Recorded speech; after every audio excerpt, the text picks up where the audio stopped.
Hi friends, welcome back to my channel. இன்றைக்கி ஒரு சூப்பரான ஆரி ஒர்க் பேட்ச் வீடியோ தான் பார்க்க போகிறோம். இது ஆல்ரெடி ப்ளைனாக ஸ்டிச் பண்ண ப்ளவுஸில் ஒரு சின்ன பேட்ச் ஒர்க் கேட்டிருந்தாங்க. அவங்களுக்காக ரெடி பண்ணியிருக்கோம். நீங்களே பாருங்கள் எவ்வளோ அழகாக இருக்குன்னு.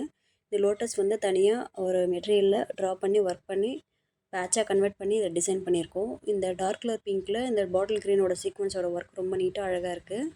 அதே மாதிரி இந்த லைன்ஸ்க்காக சுகர் பே பாட்டில் க்ரீனோட சீக்வன்ஸ் யூஸ் பண்ணி லைன்ஸ் ஃபார்ம் பண்ணியிருக்கேன். அதுவும் இந்த ப்ளவுஸ்க்கு ரொம்ப ஆப்டாக இருக்குது. இந்த மெட்டீரியல் வந்து கிளிட்டரியாக இருக்கிறதுனால ரொம்ப ஷைனாக இருக்குது. நீங்களும் இந்த மாதிரி பேட்ச் ஒர்க் ட்ரை பண்ணி பாருங்கள், ரொம்ப அழகாக இருக்கும். இது வந்து ப்ளவுஸோட பேக் நெக். கஸ்டமர் வந்து பேக்கில் பொட்டாஸ் எதுவும் வேணான்னு சொல்கிறதுனால நாங்கள் அப்படியே விட்டாச்சு ப்ளைனாக. இது வந்து ப்ளவுஸோட ஃப்ரண்ட் நெக்கு. நீங்களும் ஆல்ரெடி ப்ளைனாக ஸ்டிச் பண்ண ப்ளவுஸ் வச்சுருந்தீங்கன்னா இந்த மாதிரி சின்ன சின்ன டிசைனை வந்து ட்ரை பண்ணி பாருங்கள், ரொம்ப அழகாக இருக்கும். இந்த ப்ளவுஸோட ஃபுல் மேக்கிங் வீடியோ வந்து கீழே லிங்க் இருக்குது, மறக்காமல் செக் பண்ணி பாருங்கள். என்னோடய சேனல் பிடிச்சதா மறக்காமல் லைக், ஷேர் அண்ட் சப்ஸ்கிரைப் பண்ணுங்கள். நெக்ஸ்ட் இன்னொரு பியூட்டிஃபுல்லான பேட்ச் ஒர்க்கில் பார்க்கலாம். தேங்க்ஸ் ஃபார் வாட்சிங்.